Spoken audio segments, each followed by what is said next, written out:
예. 자, 금요일 방송이고요. 시간 정말 빠르네요. 의원님, 시간 진짜 빠르잖아요. 시간 안 빠르면 그게 이제 아이 젊다는 소리고, 시간이 빠르다고 느끼면 나이를 좀 먹었다는 소리입니다.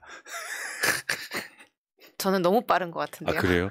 진짜 월요일 되고 나면은 금방 주말 되고, 12월 달도 벌써 반 지나갔거든요. 야, 12월이 벌써 왔네 했더니 12월이 반이나 지나갔어. 그러게요.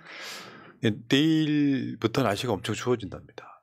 네, 며칠 전까지만 해도 막 반팔 입고 다니는 분들이 계셨는데 네. 갑자기 또 추워져서. 아마 다음 주는 계속 추울 것 같고, 제 예상은 그 추위가 지나가면 올겨울은 따뜻하지 않을까. 근데 이렇게 되면은 이제 지역구도 아마 그러실 텐데 좀 어렵게 사는 분들이 힘들죠. 날씨가 추워지면 차라리 더운 게 낫지. 근데 요새 또 사실 기후위기 때문에 기상이변이 일상화돼가지고 요새 이제 북극에서도 뭐 봄 같은 겨울이 찾아오고 그런 게 굉장히 큰 문제거든요. 근데 그게 그 따뜻한 겨울만 문제가 아니라 그런 것들이 연쇄적인 작용을 거쳐서 또 봄과 여름과 가을에 뭐 산불과 뭐 가뭄과 홍수와 이런 것들을 만들어냅니다. 그래서 이제 정상적인 게 좋은 것이다. 저는 그렇게 생각합니다. 당연히 그렇죠. 네. 그리고 이제 강덕구 의원님 아직 안 오셔가지고요. 강덕구 의원님 오시기 전까지 정식 인사 안 하고 썼다는 건데, 제가 기억하는 21대 국회 최고의 유행어, 여러분들 혹시 아실지 모르겠는데, 한번 해주시면 안 돼요? 내가 좋아하는 그 유행어. 면전에서 내가 원희룡이야. 네. 그럼 째려봐야 되는데. 네, 째려봐야 되죠. 갑자기 연기를 시키시니까 잘 못하겠는데. 아니, 본인이 하시던 거 뭐예요? 자기 복제. 장관님, 도시개발사업 잘 모르시죠? 이거요? 이게 패러디가 되면요, 사람 미친다니까요. 보고 있는 순간마다. 의원님. 네. 잘 모르시죠? 죄송합니다. 이렇게 했었어야 되는데 너무 우기셔가지고. 근데 원희룡 이 양반은 보면 진짜 하나도 모르는 것 같아요. 전문성 없는 사람이 사실 국토부 장관 한 거잖아요. 제가 1년 7개월을 겪어보니까요. 그 표현을 굉장히 세게 하는데 예. 디테일에 약해서 서울 양평고속도로 관련해서도 이제 저희 상임위 개최하기 전에 자료를 모두 공개했다. 본인이 메모까지 다 보고 홈페이지에 다 공개했다 이렇게 얘기를 했는데 실제로 하나하나 따지고 보니까 어떤 자료가 어떻게 올라가는지 그 내용이 뭔지를 모르고 있는 거예요. 그래서 디테일이 되게 약한 캐릭터다. 이걸. 그렇죠. 그러니까 왜 뭐 정치적 선동을 할지라도 이 디테일을 모르는 상황에서 선수한테 딱 걸리는 거 있잖아요. 그러니까 이게 아마 국정감사를 하면은 의원실이 자료를 뜨면 엄청 팔 거 아니에요. 그렇죠. 근데 실력 있는 국회의원은 그거를 어떤 식으로 선택과 집중을 하느냐. 이걸 딱 던지면 상대방이 모르는 그런 느낌. 그리고 더 인상적이었던 거는 이화진 환경부 장관과 벌였던 한화진. 한화진인가요?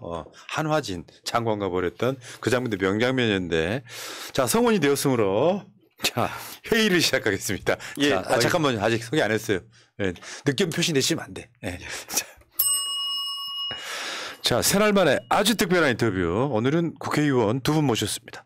자, 강덕구 경기 만안시 안양시 만안구 국회의원 나오셨습니다. 어서 오십시오. 예. 인사드리겠습니다. 강덕구입니다. 약간 늦었습니다. 네, 고백합니다. 네. 민주당의 홍반장, 즉 강반장. 안 나타나는 것이 없는 우리 강덕구 의원님 나오셨고요. 자, 그리고 이번에 이렇게 소개하면 될까요? 민주당의 똑순이 이소영 경기의왕 과천 국회의원 나오셨습니다. 어서 오십시오. 반갑습니다. 예. 자, 오늘 특별히 나오신 두 분의 접점이 몇 군데가 있어요. 그러니까 이 공통점이 있다고, 교집합이 있어요. 그래서 같이 모시게 됐는데, 자, 일단 근황 좀 이야기 좀 하시고 들어가실까요? 막 의제로 들어가면. 예. 지금 의원님은 이제 정기국회도 아직 이렇게 끝났고 임시국회가 지금 아직 시작 안 된 거잖아요. 날짜상으로는 시작이 된. 본격적인 활동은 없는 거고. 두 분 근황 좀 알려주세요. 네. 예, 뭐 요새 여러 가지 일들이 계속 있습니다. 서울 양평고속도로 관련된 부분도 있고, 우리 김건희 여사 관련된 부분도 있고요. 그리고 뭐 더 있는 그대로 말씀드리면 총선이 얼마 안 남았기 때문에 지역의 여러 가지 일정 챙기느라고 훨씬 더 국감만큼이나 지금 바쁩니다. 국가만큼이나 바빠요. 예. 국회의원 안 바쁘면 이상하죠. 이상하긴 하지. 근데 오늘 그 바쁜 와중에서 또 나와주셔서 감사드리고요. 우리 이소영은 어떠십니까? 저도 비슷할 텐데요. 요즘 이제 송년회 시즌이어서 하루에 한 5개 정도씩 지역에서 송년회가 있습니다. 그래서 열심히 돌아다니는데 또 해야 될 일들 못하고 있는 것들이 있어서 며칠 전에 강덕구 의원님께서 우리 서울 양평고속도로 올해 해 가기 전에 국정조사 약속을 꼭 이끌어내야 된다. 농성하자 제안을 주셔가지고 예. 지금 다음 주부터 또 그 농성 농성이요? 같이 국정조사를 요구하는 농성을 같이 하기로 한 상황입니다. 로텐더에서 아니면 천막치고? 천막 치고 하는 걸로 일단 내부적으로 얘기를 했습니다. 우리 한준호 의원 천막은 날씨가 추운데 지금 사람 지금 죽일 자신 있어. 날씨가 문제가 아니고요. 절박한 마음으로 우리는 서울 양평고속도로 포함해서 윤석열 정권의 우리가 짚어야 될 부분들, 확인해야 될 부분들 이런 부분들을 국민을 대신해서 제대로 짚어내고 제대로 싸우는 것 이것이 저는 야당의 역할이라고 생각하기 맞습니다. 때문에 우리 이소영 의원님 그리고 또 한준호 의원님 여러분들과 함께 준비하고 있습니다. 알겠습니다. 네, 기대했고요. 그래서 정말로 저는 이 자리를 빌어서 되게 감사하다는 말씀을 드리고 싶은 게 이 김건희 여사 의혹 관련해서 사실은 고속도로 특혜 의혹도 마찬가지고요. 강덕구 의원님께서 이거를 거의 많은 사람들이 관심 가지지 않을 때부터 처음부터 이렇게 빌드업을 하신 거거든요. 근데 이제 후배들이 나중에 여기에 참전을 해서 저희가 같이 하고 있는 것이기 때문에 그 기틀을 만들어 주신 게 너무 알겠습니다. 감사합니다. 이따가 따로 여쭤볼게요. 뭐 오늘 의제는 크게 3개가 있는데 자 일단 전지현님 감사드리고요. 고고식님 온갖 비난에 굴하지 않고 열심히 일해 주셔서 감사합니다. 이소영 의원님이라고 하셨고요. 예. 자 술 먹는 하마님 이소영 좋았어 영차하셨고요. 강덕구 이야기는 아직 안 나오고 있어요. 늦게 오셔서 그런 거예요. 아닙니다. 우리 이소영 의원이 사실은 뭐 저로부터 시작했다고 했지만 중요한 건 마무리하는 게 훨씬 더 중요하잖아요. 구슬이 예. 서말이에도 예. 꽤 잘 꿰야 되는데 이소영 의원이 확실하게 잘 꿰서 이 역사적으로 우리 꼭 밝혀야 될 서울 양평고속도로 포함해서 여러 가지 국정농단의 사항들을 잘 마무리를 해주고 있어갖고 너무나 같은 동료 의원으로 감사하게 생각하고 있습니다. 아까 기자회견도 잘 봤습니다. 감사합니다. 텔레비에서 보던 분을 직접 보니까 영광입니다. 무슨 말씀 우리 편님께서 자 절발할게요. 자 일단 두 분이 접점 하나. 첫 번째 접점 하나. 이낙연 신당 반대 서명. 지금 사실 이게 이런 부분이 있거든요. 민주당 내분 상황에서 어떤 내분이 벌어지면 지지자들 입장에서는 나가실 건 빨리 나가셔라 하시는 분도 있지만 실제로 한 손 더 보태야 될 상황에 뭔가 작은 손 하나라도 나가면 민주당한테는 타격이 있는 거라서 지금 이걸 강덕구 의원하고 강준현 의원하고 이소영 의원이 주도를 하고 계시더라고요. 연명. 그러니까 이낙연 신당 창당 반대 연명인데 지금 새날도 지금 어제부터 새날 유튜브 커뮤니티하고 텔레그램 방에서 지금 알리고는 있는데요. 지금 현재 그러니까 업데이트 저 같은 경우는 이제 현역 의원은 아니지만 그 민주당 국회의원들 방이 있지 않습니까? 거기에 아마 이게 업데이트가 더 됐을 거예요. 근데 이제 방송 준비라는 게 이렇게 급하게 되는 건 아니기 때문에 이낙연 신당 창당 추진을 즉시 중단해 주세요 하면서 지금 강덕구, 광준현, 이소영 의원이 지금 주도를 하고 계시던데 그 이외에 여기 이제 이쪽에 서명하신 분들이죠. 이장섭, 이용우, 허숙정, 김우겸, 윤영덕, 문진석, 진성준, 박찬대, 이수진, 비례, 김경만, 김병주, 허종식, 김원희, 김민석, 박성준, 주철현, 정필모, 이모선, 윤재갑, 이성건, 송재호인데 더 업데이트된 게 아마 있을 걸로 예상이 되고요.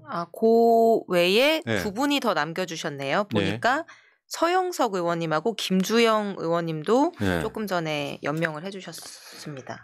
아마 이 숫자가 주말 지나면서 더 늘어날 거예요. 서영석 의원 다음에 누구요? 김주영 의원이요. 김포에. 김주영 의원. 네. 그렇게 해서 최소한 이게 지금 언론들은요 이 상황이 되면은 분당 상황으로 몰고 가려고 할 거예요. 실제로 현역 의원들이 아예 참여를 안 하고 있는 그런 거기도 한데 자 지금 이거 반대 서명하시는 이유를 한번 두 분 목소리 들어볼게요.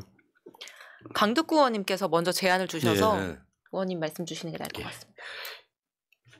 오늘 우리 이소영 의원께서 지역 일정과 관련해서 5건이 있다라고 얘기했습니다. 아마 국회의원들 모두가 최소한 5건, 뭐 많게는 10건 넘는 의원들도 있을 겁니다. 내년 총선이라는 현실적인 이유 때문에 그러는 거죠. 근데 제가 다니면서 느낀 건 이번 선거의 가장 중심 의제는요, 윤석열 정권 심판입니다. 저는 그렇기 때문에 윤석열 정권 심판이라는 큰 틀에서 우리가 함께 가야 된다. 어떤 경우든 적전 분열 있어서는 안 된다. 이게 대원칙이라고 생각합니다. 그런데 지금 이낙연 대표께서 전 대표께서 이렇게 신당을 얘기하는 거는 그야말로 총선을 앞둔 적전 분열이다. 첫 번째. 두 번째는 명분이 없다라는 거죠. 지금이야말로 좀 전에 말씀드린 대로 윤석열 정권의 무능과 무도한 이런 정권의 모든 것을 심판해야 되는 선거임에도 불구하고 대안이 민주당이 안 된다. 뭐 이런 얘기로 그리고 또 이재명 대표 사당화 뭐 이재명 대표의 독재 이런 얘기 하지만 있는 그대로 말씀드리면 이소영 의원도 소위 뭐 친명 아니고 저도 뭐 친명 아닙니다. 그리고 저는 친명 비명 자체를 우리는 반대하는 사람입니다. 그런 거 아닙니까? 근데 어떻게 이재명 대표 독재 뭐 사당화 이렇게 얘기하는 거에 대해서 동의가 안 되는 거죠. 우리가 요새 일주일에 보통 한 2번 내지 3번 정도 의총을 하는데 어떨 때는 하루에 2시간 어떨 때는 본회의 시작되기 전에 했다가 다시 본회의 끝난 다음에 합니다. 그리고 어떤 부분은 2, 3일 지내도 입장 정리들이 최종적으로 안 되는 부분들이 있습니다. 그러니까 이 부분에 대해서도 동의가 안 되는 거죠. 결론적으로 말씀드리겠습니다. 어떻게 보면 이낙연 전 대표는 우리 당에서 대표 그리고 총리 그리고 전라남도 도지사 우리 당의 꽃길만 걸어왔던 분이 이렇게 얘기한다는 것은 그 어떤 것으로도 우리 당원들이나 또 우리 당을 아끼는 분들 입장에서 보면 동의가 안 되는 거죠. 그렇기 때문에 이낙연 전 대표한테 우리 의원들이 결의로 신당 창당 작업 당장 중단하라. 중지 요청을 하는 겁니다. 이소영 의원은? 저는 이제 며칠 전에 그 몇 개 인터뷰를 통해서 신당 창당하는 거에 대해서 반대한다 그리고 이제 비판하는 입장을 냈었는데요. 그 사실은 이제 같은 마음이고 같은 이유인데 내년 총선 지면은 저는 모든 게 다 무너질 거라고 생각을 합니다. 예. 그러니까 지금도 완전히 민주주의는 박살나고 있고요. 법치주의, 의회에 대한 뭐 존중 이런 것들은 실종된 지 오래고 언론 자유, 뭐 말살 그리고 뭐 미래 준비 이런 것들 다 안 되고 있는 거 아닙니까? 그리고 요즘 바깥에 나가서 국민들 얘기 들어보면은 코로나 때보다 훨씬 더 어렵다 이런 말씀들 많이 하시거든요. 그러면 사실은 야당이 해야 되는 거는 이러한 상황에서 국가와 우리 사회가 무너지지 않도록 민주주의 지킬 수 있도록 명징한 전선을 제시하고 거기에서 싸워서 이기는 거라고 생각하고요. 그 민주당에서 모든 기회와 수혜를 누려왔던 그런 중투적인 정치인께서 이러한 상황에 그런 전선을 흐트리는 심지어는 명분도 없이 흐트리는 것은 국민에 대한 배신이다 이런 생각이 들었습니다. 그러니까 이제 많은 분들이 나갈 테면 나가라고 하세요 하는 건데 정치란 또 그렇게 하는 거 아니거든요. 뭐 어차피 나가실 거라도 이를테면 잡는 사람 없는데 나가는 건 오히려 탈당 명분이 되고요. 솔직히 말씀드리면 잡는 척이라도 해야 탈당 나갔을 때 그 신당의 파괴력이 더 떨어지는 측면도 있어서 저는 이렇게 봐요. 정치는 명분의 예술이다 이렇게 생각하는데 잡는 명분이 훨씬 크거든요. 분열되면 선거에 절대 도움이 안 되니까 아까 두 분 말씀하신 것처럼 윤석열 정권 심판 선거인데 분열이 돼가지고 표를 조금이라도 잃게 되면 도움이 안 되니까 다만 저는 이 운동을 하시는 것에 대해서 그 충정이란 건 그런 거라고 생각해요. 솔직히 말씀드리면 제 이야기긴 합니다. 나가는 걸 반대하시는 차원보다는 탈당의 명분을 쥐어주는 저는 선명운동이라고 봐요. 답은 하지 마세요. 제가 생각했을 땐 그렇습니다. 이런 측면도 있죠. 그러니까 민주당 내에서 뭐 소위 이제 비명, 친명이 있다고 하는데 지금은 당대표 이재명 대표 입장으로 친명, 비명 가르면 안 돼요. 아까도 말씀하셨잖아요. 친명은 저밖에 없어요. 나머지는 다 그냥 민주당 사람들인 거야. 저는 친명이에요. 국회의원 아니지만 우리 같은 사람은 1000명일 수 있는데 국회의원들이 표 하나 둘씩 셋씩 계속 긁어 모아서 그걸로 이 아까 말한 명분의 예술 차원에서는 정치 정말 못하는 정권 우리가 심판하자 그 이상도 이하도 없다고 생각합니다. 여기에 이제 돌출 변수가 하나 생긴 거죠. 자, 그게 지금 전체적인 분위기는 그렇더라고요. 뭐 이제 언론들은 그런 거 좋아하잖아요. 친낙계 국회의원도 비판 뭐 이렇게 굉장히 많은 분들이 지금 어제 오늘 사이에 SNS 써주고 계시거든요. 그러니까 실제로 명분 없는 그게 친낙이었던 친명이었던 뭐 비명이었던 모든 사람들이 이낙연 신당은 윤석열 심판에 도움이 안 된다 이 명분 같아요. 그리고 사실은 너무 생뚱맞아요.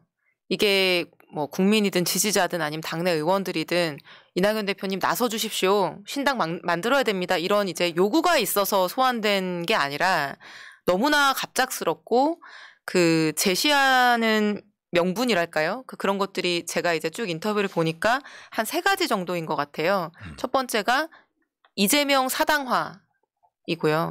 두 번째가 강성 지지자로 인해서 당내 민주주의 실종됐다라는 얘기고 세 번째가 지금 윤석열, 이재명 2가지 선택지만 국민들이 강요받고 있는데 제3의 선택지를 제공해야 된다. 이 3가지가 이제 주된 명분이거든요. 신당 창당에. 근데 사실은 이 3가지가 다 저는 그 인터뷰 내용들을 들으면서 좀 듣기가 어려웠어요. 듣는 그 괴로움을 느끼면서 이제 들었는데 사실은 그 사당화라고 하는 거는 이런 겁니다. 어떤 정당 안에서 그 1극의 힘이 굉장히 강한 상황에서는 현상적으로 제3자가 볼 때 이제 그렇게 보일 수 있는 현상들이 나타날 수 있다고 생각을 하는데 사실은 3년 전을 시계 태엽을 3년만 되돌이켜 보면은 이제 이런 거였잖아요.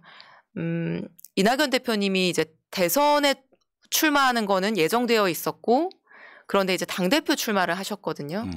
근데 이제 대선에 출마할 사람은 대선으로부터 이제 1년 전에 당대표를 사퇴해야 된다라고 하는 당헌의 규정이 있었고요. 그랬죠. 네. 그럼 최고위원들이 다 같이 사퇴해야 되는 상황이 생기기 때문에 당대표 출마에 대한 비판 의견이 굉장히 많았습니다.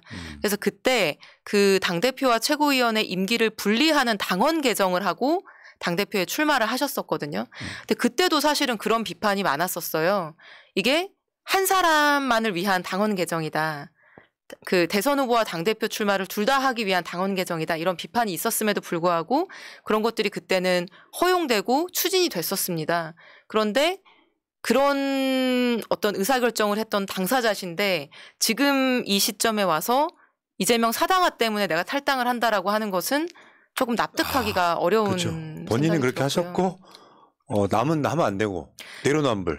그래서 이제 다른 사람들이 그 비판을 하는 거는 조금 차원이 다를 수 있지만 이낙연 대표님이 그것을 명분으로 신당을 만드신다고 하는 거는 저는 사실은 듣기가 굉장히 괴로웠습니다. 예, 그리고 이낙연 전 대표가 제3의 선택을 할 수 있도록 당을 만들겠다 이게 아니고 다른 분이 그러면 뭐 어느 정도 이해될 수 있지만 이낙연 대표가 민주당을 부정하는 거는 어떻게 보면 본인을 부정하는 겁니다. 그렇기 때문에 정치에서 제일 중요한 부분이 명분이라고 말씀하셨지만 사실 명분 못지않게 중요한 건 공감이잖아요.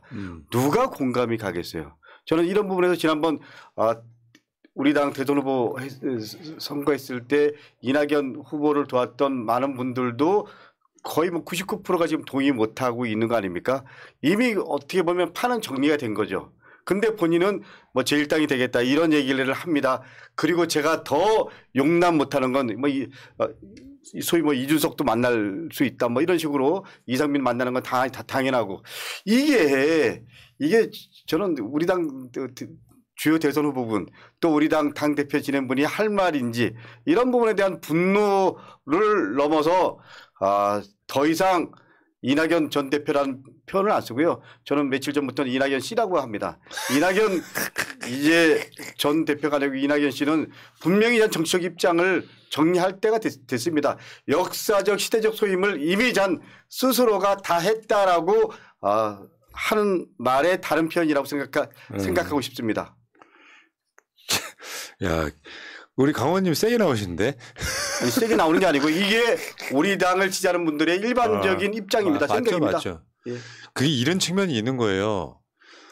이낙연 전 대표를 지지하신 분들은 어떻게 생각할지 모르는데 대선 패배 원인 제공자이기도 해요. 그러니까 뭐 이재명 대표의 후보의 본질 이런 차원을 떠나가지고 뭐 우리가 계속 비판을 하고 있습니다만 뭐 최측근의 윤석열 지지라든지 지지자분들의 윤석열 지지라든지 뭐 본인이 총리 때나 당대표 할 때 어떤 역할을 뭐 차치하고라도 근데 그런 그 지지자나 측근의 윤석열 지지에 대해서 한 말씀 없으셨던 분이기도 하고요. 근데 이 상황에서 지금 대선을 그렇게 그런 원인들로 망친 측면이 있는데 총선도 망칠 상황이 되게 많으면 본인의 의도, 나쁜 의도를 떠나가지고 아 이분은 뭐 윤석열 정권에 그냥 도움되시는 일을 하시는 거네 이런 생각이 드는 거잖아요. 왜 딱 그런 느낌 아니에요. 외계인 쳐들어왔을 때는 옛날에 그런 얘기 있잖아요. 소련과 미국이 힘을 합친다처럼 윤석열 정권의 심판의 분위기가 무르익는데 갑자기 뛰쳐나오는 건 좀 어떻게 보면 용서가 안 된다. 역사의 반역자 이런 생각까지 드는 거거든요. 예, 말씀하신 대로 비서실장도 윤석열 지지 공식적으로 선언했고 그리고 사실은 우리 당 후보가 이재명 후보로 결정된 다음에도 이 소위 말하는 이낙연 대표 지지했던 일부는 여전히 예를 들면 이재명 후보 반대 운동을 하고 이랬습니다. 이 부분에 대해서 이낙연 대표가 앞장서서 이분들을 설득하고 우리 당 후보로 이재명 전 후보가 결정됐을 때 모든 걸 걸고 함께 했어야 되죠 당연히. 저는 지금 상황도 똑같다고 생각합니다. 지난 대선에 어떻게 보면 우리가 0.73%로 패하는데 1등 역할을 했던 이낙연 전 대표 이제 총선을 100일 남겨둔 시점에서 신당 창당을 하겠다라는 건 그 모습과 본질적으로 다를 바 없다. 뭐 이렇게 한마디로 정리하면 될 것 같습니다. 그렇기 때문에 이소영 의원님이나 우리 강균현 의원 저가 먼저 나서서 신당 창당 중지하라 이런 요구를 하기 위해서 서명 연대 작업을 하고 있는 겁니다. 근데 이제 비판할 부분도 굉장히 많지만요. 저는 절대 성공할 수 없을 거라고 생각을 합니다. 일단 첫 번째는 그 당내에서 많은 분들하고 제가 지난 일주일 동안 말씀을 나눠봤는데 정말 제가 만난 분들 중에서는 단 한 분도 이낙연 신당에 대해서 공감하는 사람이 없는 상태고요. 예. 근데 아마 이러한 분위기와 상황을 정확히 모르고 계신 게 아닐까 생각이 들어요. 그래서 좀 착각하고 계시다, 오판하고 계시다 이런 좀 생각이 들고요. 그리고 지금 민주당의 힘을 합치지 않고 바깥에 있는 사람들하고 연대하겠다라고 한다는 거는 이번 총선을 윤석열 심판 선거가 아니라 이재명 심판 선거로 지금 생각하고 계시다는 얘기인데 그거는 대다수의 국민들이 생각하고 있는 것과 너무 괴리된 거거든요. 근데 국민들의 공감을 얻을 수 있겠습니까? 이게 좀 생뚱맞다는 게 어떤 명분으로 저러지 하는데 대체적으로 보면은 뭐 아까 뭐 이재명 사당화 이런 건데 결국에는 지지자들 탓을 많이 하잖아요. 강성 지지층이 나를 힘들게 했다 그러시면 아마 두 분은 잘 모르실 수도 있는데 이낙연 전 대표 지지했던 강성 지지층에 대해서 가장 잘 아는 사람 중에 하나거든요. 수년 동안 시달렸기 때문에. 제가 기억나는 게 그 경선 끝나고 나서 이제 당시에 당대표가 송영길 당대표님 때였잖아요. 그때 이제 이낙연 대표님 지지자분들이 너무 이제 뭐 화가 나서 송영길 대표를 막 공격했거든요. 그래서 송영길 대표가 거의 일배 수준의 공격을 받았다 이렇게 발언을 하셨는데 거기에 이제 당시에 대선 경선에서 패배한 직후에 이낙연 전 대표께서 지지하는 국민들을 그렇게 폄하하면 안 된다라고 하면서 굉장히 비판을 하셨었어요. 아, 그랬네. 네. 그게 이제 기억에 남아 있거든요. 그러면 본인을 지지하는 분들이 다른 사람을 공격하는 거는 폄하하면 안 되고 존중해야 되면서 어떤 다른 맥락에서 본인을 공격하거나 본인과 함께하는 분들이 공격받는 거는 굉장히 잘못된 거여서 당을 깰 정도다. 이거는 너무 모순적인 말씀이거든요. 그리고 이제 우리 당 내에서 가끔은 폭력적이거나 공격적인 것들이 있을 수 있죠. 근데 그런 것들을 극복하는 게 예를 들면 이재명 대표 그걸 어떻게 해결하세요? 이렇게 지금 요구하고 있는 거잖아요. 근데 그게 뭐 한 사람의 정치 지도자가 어떻게 하고 말고 할 문제가 아니라 우리 당 내에서 오랫동안 우리가 해결하지 못하고 얘기하지 못한 것들에 대한 분노와 갈증들이 이제 지지자들 내에 있는 거잖아요.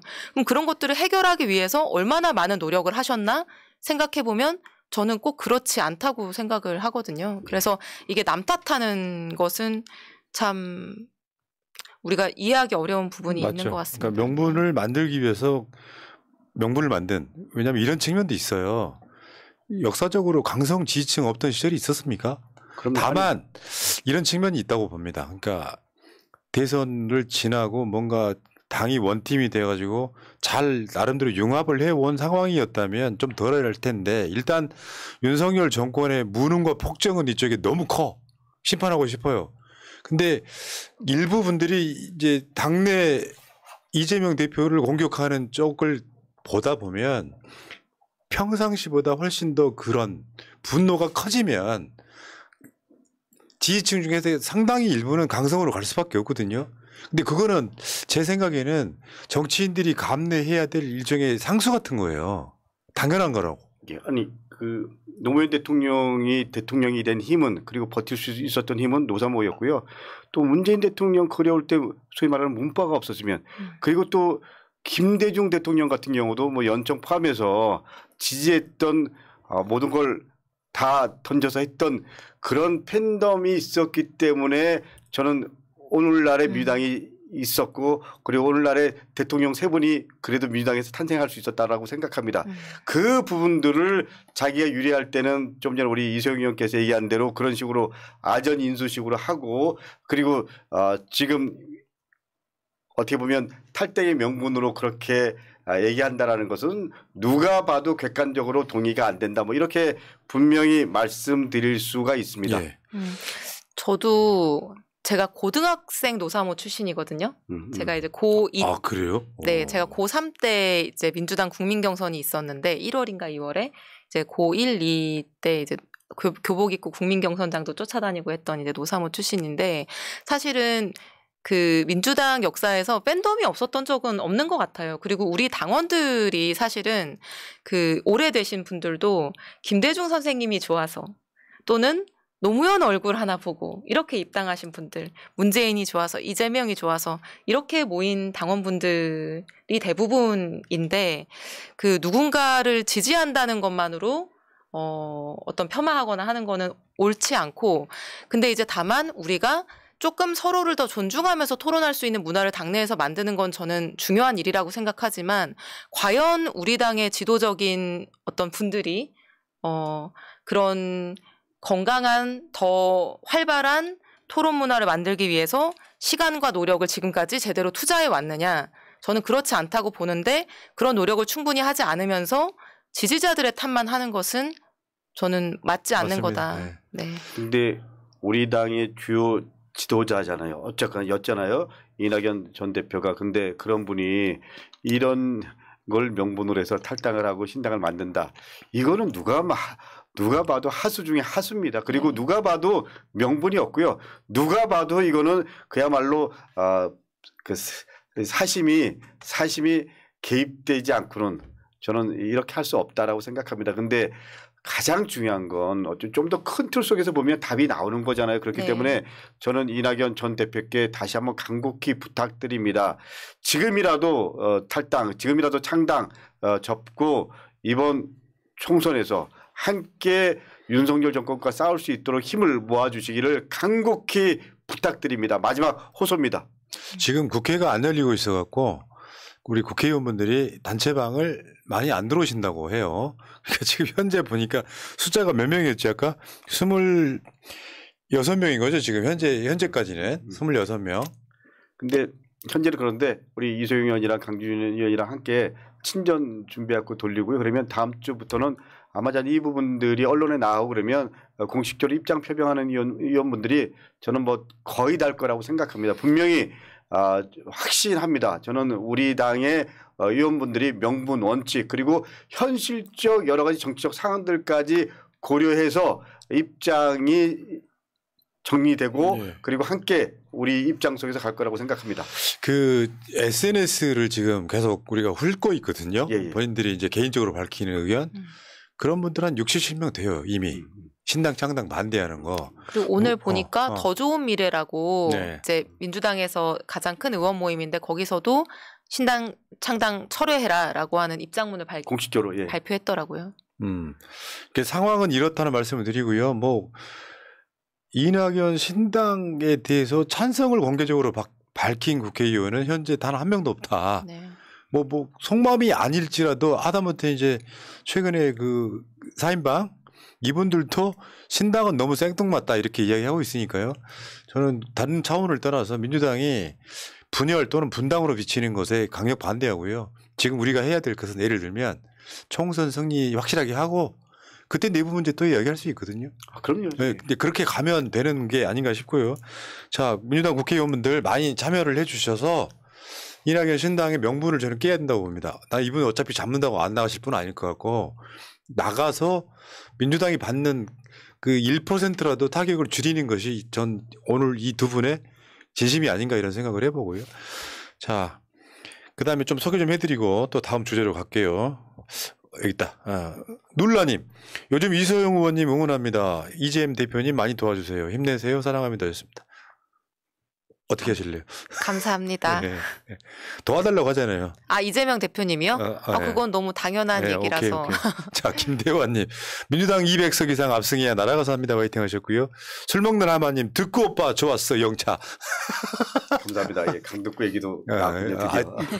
당연히 나오죠. 그런 거지 여기다가. 전화하시면은.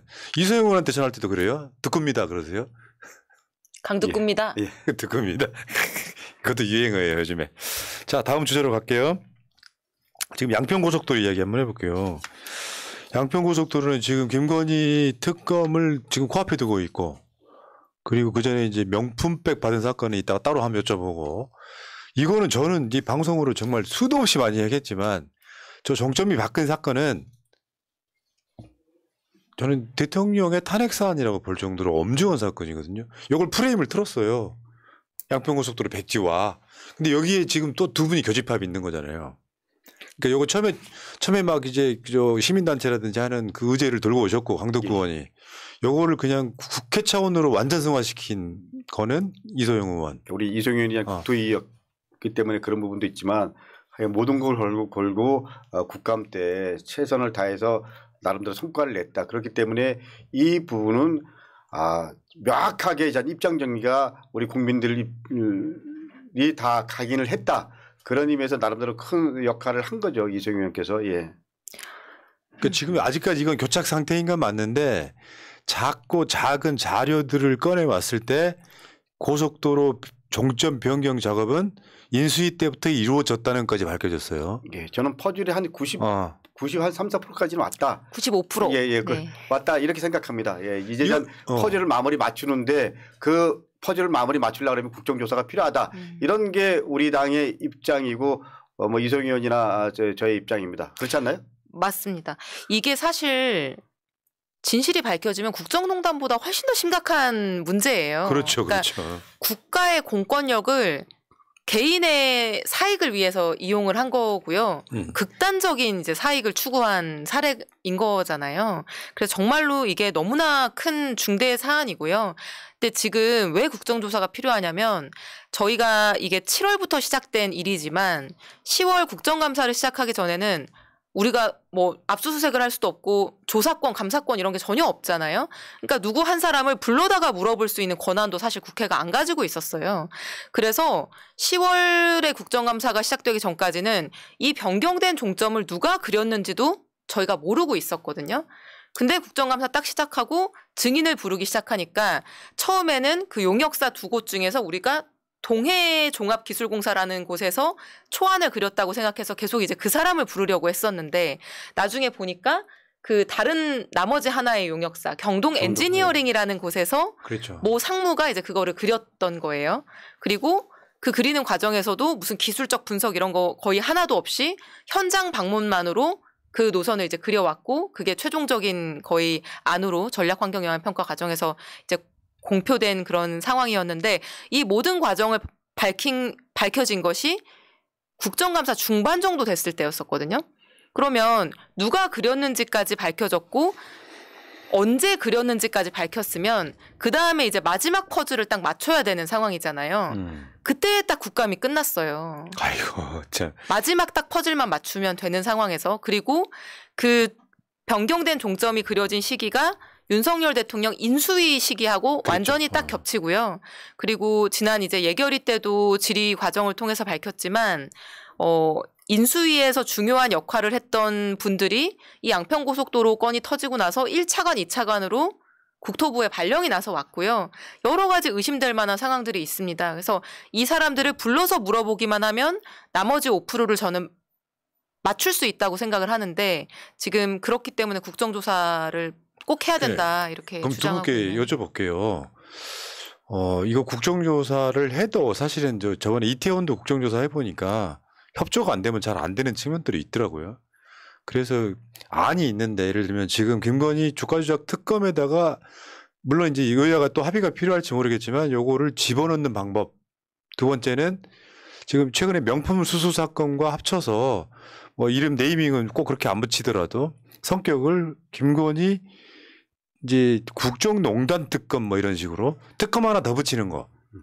그런 안들은 생각 안 하시고 계십니까? 뭐 저는 그렇게 할 수도 있다라고 생각을 하는데 전략적으로 보면 지금 현재 김건희 특검 관련해서도 대통령이 법권 행사할 가능성이 크잖아요. 근데 걷다 그 명품백 소위 말하면 고가 사치품이라든지 이 서울 양평고속도로까지 넣는다. 예를 들면 그러면 기겁을 하고 아마 대통령 두 부부가 낮아빠질 수도 있다라고 생각합니다. 그리고 만약에 그것까지 넣는다면 이번 뭐 총선은 끝났다고 생각을 하기 때문에 국민의힘에서는 뭐 결사적으로 반대할 수밖에 없을 겁니다. 그러면은 총선 끝나고 민주당이 크게 이겼을 때 한다 이런 느낌이 더 강하네요. 오히려. 저희는 그렇게 가야 된다라는 게 기본적인 입장이어야 된다고 저는 생각합니다. 저는 제가 정치 관심 가진 지가 굉장히 오래됐어요. 이 방송 한 것보다 몇 배 정도 오래됐는데 이런 경우를 처음 봐요. 이런 정권을 처음 본다고. 어떻게 이럴 수 있죠? 그런데 아무런 죄의식이 없잖아요. 명품백 관련해서 이게 이슈화되고 이랬음에도 불구하고 네덜란드 갈 때 김건희 여사 한번 모습 보십시오. 그리고 오늘 왔는데 이 부분 관련해서도 아무런 뭐 그 사이에 대통령실 뭐 입장 정리가 없잖아요. 제가 이거 명품백 사건은 보고 그 한동훈 장관한테 공개 질문을 하나 던졌는데 그 한동훈 장관님 고위공직자 부인이 명품백을 받으면 그거는 자범입니까 아닙니까 이렇게 공개 질문을 던졌는데 그랬다, 기억나네. 아직 이제 답변은 못 받았는데요. 사실은 이 뭐 특검으로 가기에도 민망한 굉장히 자범 수준의 범죄인 거잖아요. 네. 이런 뇌물을 수수한다, 명품백 같은 뇌물을 수수한다라고 하는 거는. 그래서 참 이거는 우리가 특검 같은 카드까지 가지 않게 좀 제대로 빨리 수사를 하는 게 너무 당연한 도리 아닌가 생각합니다. 근데 오늘 그 서울중앙지검 그것도 형사부에서 사건 배당받았다 뭐 이제 수사 시작한다 이렇게 얘기하던데 그건 어떻게 보세요? 어떻게 전개될 것 같아요? 일단 요 사건 관련해서 좀 개요를 먼저 좀 말씀드리면요. 이게 현직 대통령 부인 입장에서 이 사건이 일어난 거잖아요. 대통령 취임한 지 4개월 만에 일어난 겁니다. 이게 누가 봐도 사실 말이 안 되는 거잖아요. 대통령 부인으로서 이걸 받았다. 그리고 장소가 소위 코바나 콘텐츠 사무실이잖아요. 이거는 완전히 그 국정 시스템이 무너지고 있다라는 거고요. 그리고 일체 해명이 없었다라는 것. 그리고 어떻게 보면 권익위 같은 경우는 300만 원 넘으면 당연히 열리면 인지하고 그러면 수사기관에 의뢰해야 되는데 이런 것도 없었고요. 그리고 한동훈 장관 자기는 예를 들면 이 상황에 대해서 잘 모른다 그러고 지금 뒤로 지금 숨어 있잖아요. 그리고 경찰은 조사할 생각도 안 하고 오늘 전 공식적으로 검찰에서 사건 배당됐다라고 얘기를 하지만 말씀하신 대로 형사부에 배당된 거잖아요. 이거는 사실은 어떻게 보면 국정 개입 인사 부분까지 생각하면 개입과 관련된 부분도 있는 거잖아요. 이거를 형사부에 배당했다라는 것 자체가 제가 보기에는 그야말로 쉬운만 내는 거 아니냐 이런 생각이 들고요. 더 제가 열받고 분노하는 건요. 윤석열 대통령이 검찰총장 때 살건수라는 말 한마디 때문에 어떻게 보면 대통령까지 된 거잖아요. 살아있는 권력 제대로 수사하라. 저는 그래서 윤석열 대통령한테 분명히 얘기하고 싶어요. 윤석열 대통령 스스로가 검찰한테 분명한 메시지를 보내서 이 부분은 대통령실 생각하지 말고 공정하게 제대로 수사해라. 이렇게 가는 게 좀 맞다라고 생각합니다. 그러니까 이게 보통 이제 이따가 여기서 이어지는 방송에서 그 대통령 친인척 측근 이야기를 좀 하긴 할 건데 이렇게 의혹이 제기되면 예를 들면 뭐 김영삼 대통령 아들이나 김대중 대통령 아들 같은 사람들 수사하고 감옥도 보내잖아요. 그럼요. 예. 이것마저도 그러니까 전례가 없는 거죠. 친인척 측근 비리가 일어날 수는 있잖아요. 내가 어떻게 다. 근데 요거를 대처하는 자세마저도 대한민국 역사를 처음 보는 것 같은 느낌. 근데 제가 생각할 때 윤석열 대통령은 본인의 그러니까 부인이나 장모나 어쨌든 처가와 관련된 문제에 있어서는 좀 정상적인 판단이 불가능한 상황인 것 같아요. 그리고 사실 뭐 어디에 배당이 됐다라고 하는데 수사가 제대로 이루어질 가능성이 저는 거의 없다고 생각하는 게 서울 양평 고속도로만 하더라도요. 그렇게 온 나라가 들썩이고 정말 뭐 국민적 관심사가 됐는데도 불구하고 감사원에 공익감사 청구가 된 지가 지금 거의 반년 다 돼 가거든요. 아직 감사 개시할지 여부도 아직 판단이 안 나왔고요. 뭐 온갖 사람들이 형사적으로 경찰 검찰에 문제 제기했지만 아직 뭐 아무런 조사 하나 이루어진 게 없고요. 그리고 장모 관련 문제도 우리 장모는 뭐 10원 한 장 피해 준 적 없다 이렇게 얘기한 그 이후에 지금 법정 구속까지 된 거잖아요. 뭐 대법원 확정 판결까지 나왔고 근데 거기에 대해서 대통령이 유감 표명 한번 지금 하고 있지 않은 상황이잖아요. 그래서 의원님 잘 모르시죠? 뭐냐면 네. 저는 이렇게 생각하는 게 있어요. 지금 제 유행어 따라하신 거예요? 그러니까 제 유행어 따라한 거고 농담이고 그러니까 공범이기 때문이 아닐까 이런 생각을 해보는 거예요. 그러니까 그 범행 과정을 알고 있었기 때문에 그게 드러날 게 두려워서 못하는 게 아니냐. 이 질문 어떻게 생각하세요? 서울 양평 고속도로 문제요? 명품백도 마찬가지고 어떤 과정상에 주가 조작 사건에 그런 의심이 있는 거잖아요.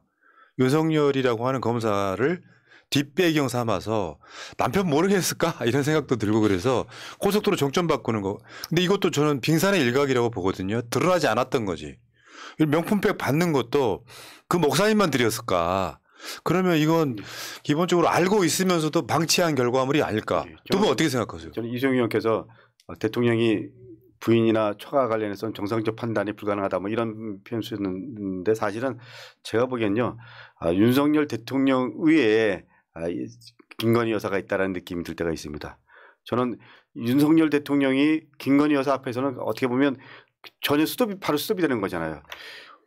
저는 그 최 목사님이랑 그 김건희 여사가 한 말 중에서 자기 얘기가 조용해지면 자기 얘기가 더 이상 이름이 오르내리지 않으면 남북 문제 관련해서 한번 제대로 자기가 역할을 하고 싶다. 이런 얘기를 했단 말입니다. 이거는 그야말로 김건희라는 존재가 윤석열 정권에서 어떤 의미를 갖고 있냐라는 걸 여실히 보여주는 거라고 저는 생각을 하거든요. 그렇기 때문에 인사 개입도 자연스럽게 지금 하는 거잖아요. 그리고 그때 인사 개입한 것이 정황이 아니고 팩트임이자 드러났잖아요. 이거는 완전히 국정농단이잖아요. 이런 부분들에 대해서 대통령실 그리고 대통령 아무도 얘기를 안 하고 있잖아요. 국민의힘 한동훈 아무도 얘기 안 하고 있잖아요. 이거 어떻게 할 거냐라는 거예요. 맞습니다. 저는 우리 프라님께서 얘기했지만 김영삼 정권에서 또 DJ 정권에서 소위 말하는 친인척 문제 다 있었습니다. 근데 다 검찰에서 처리했잖아요. 그래도 문재인 정부에서는 적어도 친인척 문제 한 건도 없었습니다. 그런 거 아닌가요? 맞죠. 저는 맞죠. 그렇기 때문에 이제 윤석열 대통령이 판단하고요. 그리고 정리해야 된다. 그리고 분명하게 입장을 국민들에게 밝혀야 된다. 밝히지 않으면 특검에서 거부권 행사하면 마지막 4월 달에요. 민주당을 지지하는 게 중요한 게 아니고요. 윤석열 정권 심판하기 위해서 저는 투표장이 할 거라고 생각합니다. 이번 4월 총선은요. 이제 마지막 윤석열 대통령 그리고 김건희 여사 한동훈 장관한테 분명히 얘기합니다. 윤석열 정권 심판. 이거는 뭐 민주당과 국민의힘 싸움이 아니고요. 윤석열 정권 심판 그리고 김건희 여사 심판. 이겁니다. 명확해지는 겁니다. 여기 원점으로 돌아가는 것 같은데 이런 상황인데 누군가가 한 표라도 빼가는 건 반역이다. 이런 상황에서 이낙연 전 대표가 신당을 창당하겠다. 이거는 누가 봐도 말이 안 나고 지금 분노하고 있는 거죠. 이게 만약에요. 이낙연 신당이 어느 정도 조금이라도 이렇게 어떤 대중의 인정을 받아갖고 당선은 못 돼도 표를 빼가면 민심 왜곡이 되는 거죠. 만약에 예를 들어 국민의힘이 선방을 한다거나 만약에 과반을 넣는다 그러면 진짜 역사를 완전히 반역이 되는 역사에 대한 반역 이런 과정이라서 이야기 원점으로 돌아가고는 있습니다만 어쨌건 지금 그래서 절박한 마음으로 우리 강준현 의원 그리고 또 이소영 의원 저가 이 부분에 대해서 분명히 우리 의원들의 청와된 의지를 보여주기 위해서 서명 작업을 하고 있는 거죠. 참, 야, 잘 싸우고들 계시네요. 근데 이게 민주당 국회의원 숫자가 엄청 많잖아요. 아까도 지금 아직까지 서명이 30명이 아직 안 되고 있는데 다음 주 정도면 저는 뭐 거의 기대할게요. 근데 두 분 열심히 하셔야 돼. 강준현 의원하고. 근데 사실 마찬가지로 이거 뭐 검사 탄핵 하나 올리면은 진짜 오랜 시간이 걸리고 양평 고속도로가 터진 지가 언제입니까 지금? 한 6개월 됐습니다. 그러면은 이게 민주당 차원에서 한 160명 이상의 국회의원들이 다 막 서명하듯이 해가지고 빨리빨리 처리가 돼야 되는데 양평 고속도로는 강북구 이소영 한 준호만 싸우는 느낌? 또 국회의장께서 맡고 계시니까 국조가 못 넘어가는 안타까운 현실이죠. 근데 이번에 국감 때 우리 국토위원분들이 열심히 해줘왔고요. 나름대로 좀 전에 말씀드린 대로 상당한 성과를 냈고요. 그리고 진실이 밝혀졌잖아요. 이제 마지막 퍼즐인데 그래서 우리가 한 22일부터 천막 농성을 통해서 우리 그 김진표 국회의장께 다시 한번 우리의 입장들을 전달하고 그리고 국민 여러분들께 우리의 의지를 보여주기 위해서 다시 한번 시작을 할 겁니다. 좀 더 기다려 주십시오. 그러면 김건희 특검 통과가 28일 또는 그 며칠 상관인 거잖아요. 28일에 자동 상정됩니다. 본회의가 그때 열리면 바로 투표를 표결을 해야 되는데 뭐 그 다음은 뭐예요? 민주당이 지금 다음 선택과 집중 뭔가를 해야 되잖아요. 총선을 위해서라도. 일단 그러면 통과되면 아마 윤석열 대통령이 거부권 행사할 겁니다. 그러면 우리는 또 제2요구 할 거고. 그러면 제2요구하면 아마 고민들이 좀 있을 겁니다. 저는 이게 저희 국민의힘 공천 시기랑 맞물려 있는데 결론적으로 말씀드리면 제2요구하면 또 예를 들면 거부하고 그러면 마지막은 총선 가서 국민들의 선택이죠. 국민들의 판단입니다. 저는 그렇기 때문에 윤석열 대통령이나 국민의힘은 정무적으로 판단 잘 하셔야 됩니다. 저는 오히려 당당하게 받아서 아니 있는 그대로 사항들 다 객관적으로 밝힐 수 있도록 하는 것 그게 윤석열 정권이나 국민의힘 입장에서는 아니면 윤석열 대통령 부부가 지금이라도 있는 사실 그대로 밝히고 국민들에게 사죄할 것 사죄하고 용서를 구할 것 용서를 구하고 저는 오히려 그것이 훨씬 더 간명하다고 생각합니다. 그건 안 될 캐릭터니까 지금 여기까지 끌고 온 거 아니에요 사실. 그러니까 국민의 분노가 결국 저는 뭐 총선 때 터질 거라고 생각합니다. 그렇기 때문에 사실 어떻게 보면 민주당 의원분들이 지역구에 가서 여러 행사장 다니고 이런 것도 뭐 개별적으로 중요하지만 가장 중요한 건 윤석열 정권의 본질 그리고 윤석열 정권의 여러 가지 현안들을 갖고 우리가 제대로 파악하고 그리고 진상을 규명하고 그리고 그것을 국민에게 알리는 것 이것이 저는 총선의 가장 중요한 전략이라고 생각합니다. 맞죠. 그러니까 이 총선이라는 게 선거 이용해 먹기 위해서 뭘 만드는 이런 게 아니라 안 좋고 나쁘고 잘못된 것을 잘못됐다고 말할 수 있는 것이 국회의 역할이라고 저는 생각하고요. 자 이제 시간이 아쉽게도 헤어질 시간이 이렇게 시간이 빨라요. 참 벌써 50분 지나갔고요. 약속된 시간은 이제 끝나가는데 자 다시 한번 명단 한번 또 보여드릴게요. 업데이트된 거 제가 좀 읽어드릴게요. 강득구, 강준현, 이소영, 이장섭, 이용우, 허숙정, 김우겸, 윤영덕, 문진석, 진성준, 박찬대, 비례이수진, 김경만, 김병주, 허종식, 김원희, 김민석, 박성준, 주철현, 정필모, 이모선, 윤재갑, 유성곤, 송재호, 서영석, 김주영 의원 이렇게 지금 현재 이낙연 신당 반대 요거 지금 서명을 하고 있는 건데요. 민주당 국회의원들 이럴 때는 하루 이상 지나면 돼요. 몰랐다면 몰라. 또 이거 왜 이걸 하냐면요. 뭐 저 개인적으로 이걸 왜 공개를 하냐면 좋은 게 좋은 것이 아니라 대충 적당한 선에서 이렇게 숨어 있다가 대세 쪽으로 움직이는 분들 있잖아요. 저는 그거를 이제 기회주의자라고 부르는데 이러시면 안 되지. 현재 뭐 그러니까 아무 말도 안 하는 것은 사실 이 상황에서는 찬성인 거예요. 이낙연 신당에 뭔가 자기 목소리를 내야 되는 거잖아요. 관계가 불편해서 뭐 나는 원래 이낙연 계였으니까 이런 게 아니라 아닌 건 아니라고 하셔야 이 헌법기관인 국회의원들 역할 아니냐 이런 생각이 들고요. 자, 두 분 또 새날 우리 저 가족들한테 앞에 본인의 앞에 있는 카메라 보시고 한 말씀씩 뭐 부탁의 말씀이나 새해 인사나 뭐 하실 기회를 드릴게요. 예. 그 야당은 들판에서 제대로 싸우는 것 이게 숙명입니다. 제대로 싸우고 그러면서 민생을 제대로 챙기겠습니다. 민주당 부족한 부분이 있습니다. 그러나 적어도 지금 상황에서 제대로 윤석열 정권과 싸울 수 있도록 이재명 대표 중심으로 모든 우리가 갖고 있는 당력 집중하겠습니다. 여러분 민주당에게 힘을 주십시오. 그리고 여러분들과 함께 윤석열 정권 심판하고 다음에 정권 반드시 잡을 수 있도록 최선을 다하겠습니다. 감사합니다. 이게 강북구 의원만의 어체가 있어요. 강북구체. 알아요.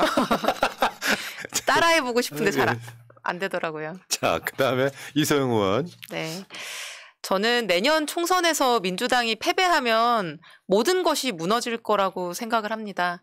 그래서 더 잘 싸우고 꼭 이기겠습니다. 함께 싸우고 함께 이겼으면 좋겠습니다. 감사합니다. 예, 자, 잘 싸우시는 두 분. 저는 제가 약속드릴게요. 윤석열 정권과 잘 싸우는 국회의원들은 끝까지 뒤에서 응원하겠습니다.